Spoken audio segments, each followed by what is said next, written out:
Hey, how's it going?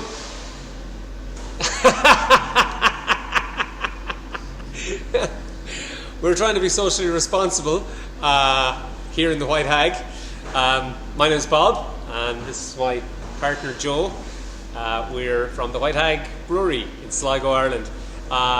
We've got standard issue masks for protecting us from each other in case we're suspicious that either of us have COVID-19. But we've been basically living out of each other's pockets for the last 6 years, so it's unlikely that one of us is going to get it and the other won't at this stage.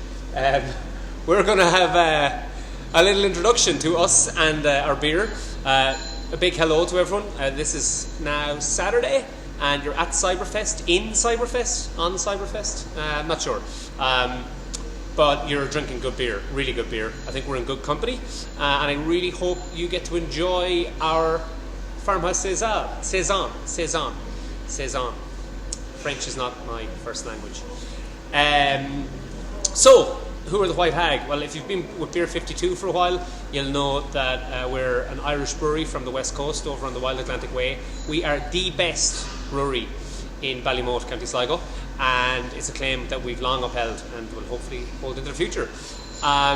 We are big fans of Beer 52. It's a great way of getting our beer out to all of the UK and a lot of beer fans, tens of thousands of beer fans. We've been working with them for money. I'd say 4 or 5 years working with the crew there, and they've been brilliant to work with and allowed us to do really interesting things with some experimental beers and some of our core range. You'll know our beer from Paddy's Day, so every Paddy's Day box seems to have 2 or 3 of our beers. This year we had the Atlantean and Dark Druid, the salted caramel, which seems to have gone down a storm. And you're going to see, you've got the Talti in today's festival, and you're going to see our Hellas Lager, our Little Fawn Session IPA, which is our kind of flagship beer, and also our brand new Phantom Hazy IPA. That's going to be in the store, in the Beer 52 store, in the next week or 2. And hopefully in the near future you'll see some beers coming through for us. So keep an eye out for them. Also keep an eye out for our festival, Hagstravaganza, held here in the brewery at the end of July, hopefully, if lockdown restrictions are lifted. We're going to be talking to the guys in Ferment magazine about that over the next couple of weeks, so hopefully you'll see, read more about that, and get on our website, thewhitehag.com, if you want to know more about us, our masks, our beer, and our festival. So what have you here for? Well, we're going to introduce you to the beer that you're about to experience. I'm going to give you a bit of background. Joe is the brewmaster, and he will bring you through the beer itself. You get the beers? Thanks, Bob. Yeah. We're recording this ourselves in the brewery while everyone is still working behind us, hence it's so noisy. Lovely. So, some of you may ask, what is Talti? Talti is the goddess of agriculture, modern farming process essentially. Our brand is built on mythology and on folklore, in predominantly gathered and prevalent around the northwest of Ireland and indeed common through Celtic Europe. Talti was essentially the founding goddess of modern farming practice of planting, sowing and harvesting. And this is what has brought us this beer. It's a style of beer that is owes its heritage and its origins to agriculture. So, on that note, I'm going to hand over to Joe, who's going to shout at the laptop. Thanks, Bob. I'm going to drink. Thanks everybody who's tuning in and enjoying this beer. It's actually 2 years in the making to get this beer from these barrels here behind me into this glass. So the idea behind this was to kind of resurrect the traditional farmhouse Saison style. So it's a mixed fermentation beer. All Saisons brewed in those early times were probably all unique in that they were, each farmhouse that made one had its own recipe or its own way of doing things, its own ingredients. I didn't want to go too crazy for the first rendition of this We just wanted to establish a baseline, and so there's no additives, no fruits, no special herbs or spices or anything like that. It's just a straight up table saison, which I was told you guys should have an information sheet on the beer. It should explain how the style kind of originated. It was designed for seasonal farmhands to drink while they worked in the fields, and so it's a lower strength alcohol. I think it came in 4.4%, and obviously if it was much stronger than that and you were out working in the hot sun, you probably would end up with a headache and feeling like taking a nap. Driving the tractor into the hedge. Yeah, so I wanted to keep it around the 4 to 4.5% range. Luckily it came out that way, and so just a base saison. And then where the magic really happened, I'd say, was we started with a commercial saison yeast, and that was done in the stainless tanks, and then the beer spent 2 years in these French red wine barrels, ex-red wine barrels, that had since housed our Oaken Brett IPA, which is a 100% Brettanomyces fermented IPA.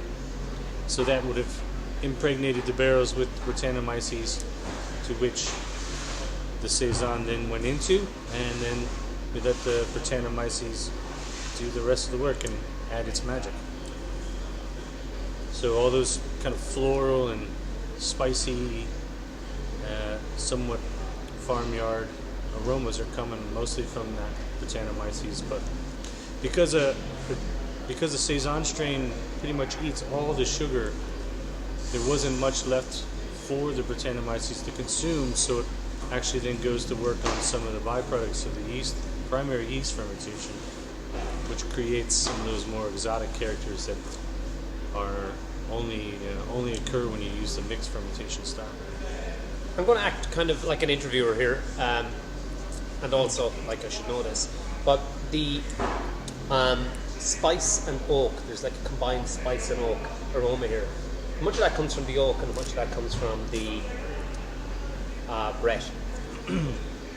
Well, there's definitely going to be a natural oak character that came from the barrel, because it did spend almost 2 years in the barrel. So,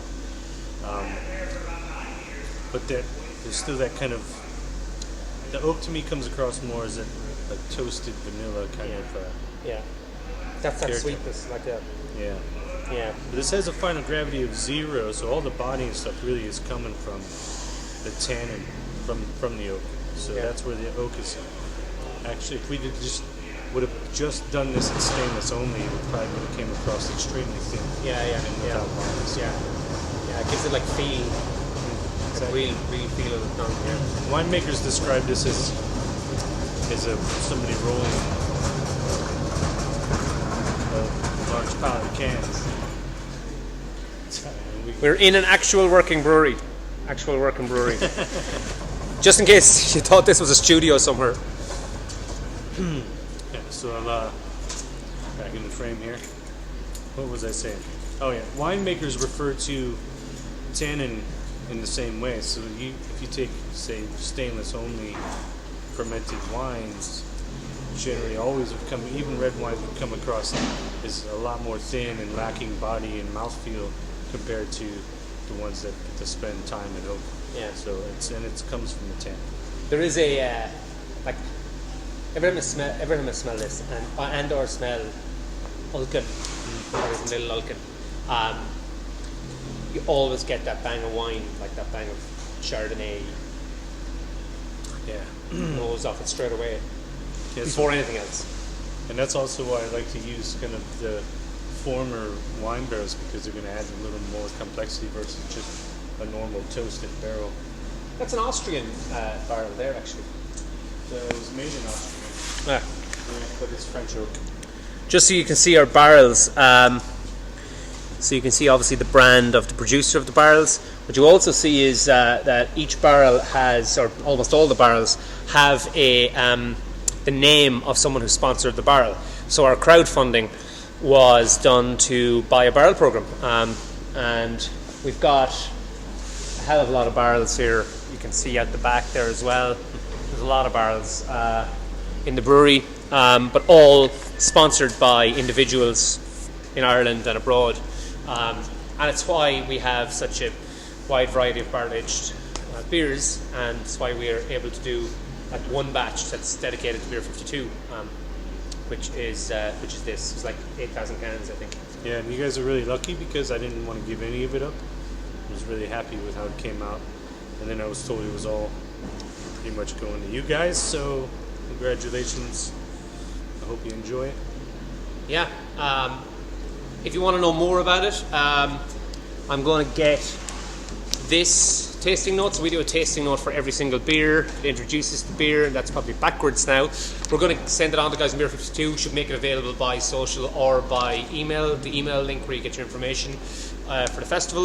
If you want to know any more, come on the website, get on our social. It's at the White Hag on all channels, and all Facebook, Instagram, Twitter. If you have any questions, I'll email everyone Joe's phone number. He's available most Saturdays, and you can ping us a mail or whatever.